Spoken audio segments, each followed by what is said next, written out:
নিজের জায়গা থেকে শুধু নারী হিসেবে নয়, একজন জুলাইয়ের অ্যাক্টিভিস্ট হিসেবে, এছাড়াও হচ্ছে সচেতন নাগরিক হিসেবে হচ্ছে এখানে কিছু বলার জন্য আমাকে যে সুযোগটা দেওয়া হয়েছে সেজন্য আমি কৃতজ্ঞ এবং অসংখ্য ধন্যবাদ আপনাদের সবাইকে। আপনারা এখানে উপস্থিত হয়েছেন, সামনে এতগুলো ক্যামেরা, এতগুলো ফোন। এখন সোশ্যাল মিডিয়ার যুগে আসলে ইনফরমেশন বা তথ্য দেওয়া এই জিনিসগুলো হচ্ছে খুব সহজ হয়ে গেছে, কিন্তু সেই সহজলভ্যতার ভিড়ে সবথেকে কঠিন যেটা হয়ে গিয়েছে সেটা হচ্ছে দাবি আদায়। সো আমার কাছে যেটা মনে হয় যে আমরা কথা বলার ক্ষেত্রে বা দাবি আদায়ের ক্ষেত্রে, সচেতনতার ক্ষেত্রে কোনো দিক থেকে পিছিয়ে নেই, কিন্তু যেই সব জায়গায় আসলে আমরা পিছিয়ে আছি তার মধ্যে বড় যে জিনিসটাকে বারবারই হচ্ছে অ্যাড্রেস করা হচ্ছে সেটা হচ্ছে যে স্ট্রাকচার বা গঠনতন্ত্র, এই সব জায়গাকে হচ্ছে আমরা বারবার প্রশ্ন করছি।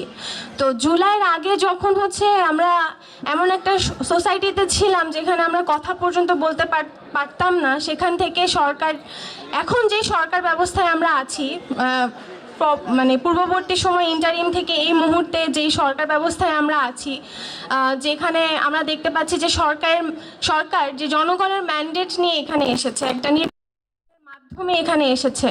তো এই পুরো জার্নিটার মধ্যে আমরা কি দেখি?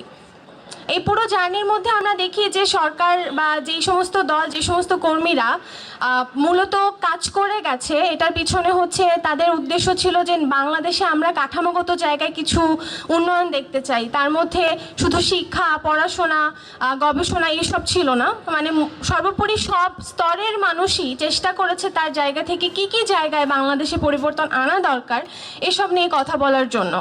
সো যখন আর কি ইন্টারিম ছিল, তাদের কিছু দায়িত্ব ছিল, যেখানে সবার আগে যেটা জরুরি ছিল সেটা হচ্ছে সংস্কার কার্যক্রম শুরু করা।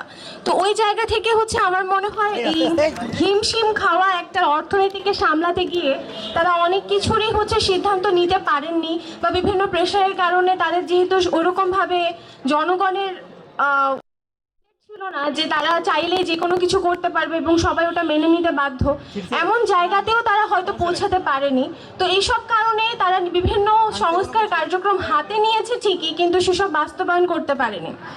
এখন যেই সরকার এসেছে তারা মূলত এসেছে কিসের ভিত্তিতে? আমরা আসলে তাদেরকে এখন গদিতে দেখছি এবং এই শান্তভাবে বসে আছি। এটার আমার মনে হয় যে আমরা এই জায়গায় পৌঁছাতে পেরেছি একমাত্র এই বিশ্বাস থেকে যে তারা এতগুলো মানে সরকারি, বেসরকারি, সাধারণ জনগণের কাছ থেকে যেই ধরনের আমরা যে হতাশা বা যেই ধরনের অ্যাগ্রেসিভ একটা নেচার থেকে বের হয়ে এসে সরকারের প্রতি আস্থা রাখার মতো একটা মানসিকতায় পৌঁছাতে পেরেছি, সেইখান থেকে তারা নিশ্চিন্তে একটা জায়গায় বসে তারপরে কোনো সংস্কার করবে না, বরং যারা দাবি দাওয়া উত্থাপন করবে তাদেরকে হচ্ছে এক ধরনের জঙ্গি বা এই ধরনের ট্যাগ দিয়ে তারা আসলে পার পেয়ে যাবে, এই ধরনের বোকার স্বর্গে তাদের বাস করার কথা ছিল না।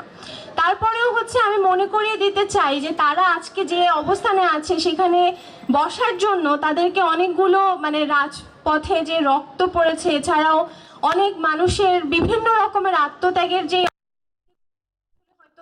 ভুলে গেছে। কারণ এখন মোটামুটি তারা যেই মোটামুটি একটা কমফোর্টেবল জায়গাতে তারা আছে, সেইখান থেকে আমার মনে হয় তারা তাদের নিজস্ব যে দায়িত্বগুলো সেগুলোও যদি আমাদের হঠাৎ করে মনে করে দিতে হয়, সেটা আসলে খুবই দুঃখজনক। সো আমি আসলে এই সরকারের কাছে যে এই জিনিসগুলো বারবার উঠে এসেছে তার মধ্যে ছোট ছোট কিছু বিষয় হচ্ছে জুলাই সনদকে বাস্তবায়ন করা, এছাড়াও হচ্ছে আমাদের বিশ্ববিদ্যালয়গুলোতে রিসার্চ ফ্যাসিলিটিস নেই, সেগুলো নিয়ে এখনো কোনো কার্যক্রম শুরু হয়নি। এছাড়াও হচ্ছে আমাদের এই প্রাইভেট বিশ্ববিদ্যালয়ের যে শিক্ষার্থী আছে তাদেরকে বরাবর সাইডলাইন করে দেওয়া হয়, বিভিন্ন পলিসি মেকিং থেকে শুরু করে সব কিছুতে তারা কি করবে, কিভাবে অংশগ্রহণ করবে, সেখানে তো তাদের কোনো বক্তব্য থাকেই না, বরং এরকম একটা প্ল্যাটফর্মের আয়োজন করে আমাদেরকে কথা বলতে হয়। সো আমরা এখন জানি না আসলে এই জায়গাটা, এই সার্কেল, এই লুপ থেকে আমরা কিভাবে বের হতে পারি। এখান থেকে আমরা বারবার হচ্ছে সিস্টেমে ঢোকার চেষ্টা করছি, তার থেকে বরং সিস্টেমের এতটুকু টনক নড়ার কথা ছিল যে তারা এতটুকু অ্যাকনোলেজ করতে পারে যে আমাদেরও ওই সিস্টেমের আমরা আসলে পার্ট, এবং আমাদের মেধা, আমাদের দায়িত্ববোধ এই জায়গাগুলোকে কাজে লাগানো আসলে তাদেরই দায়িত্ব বা সরকারের দায়িত্ব সরাসরি।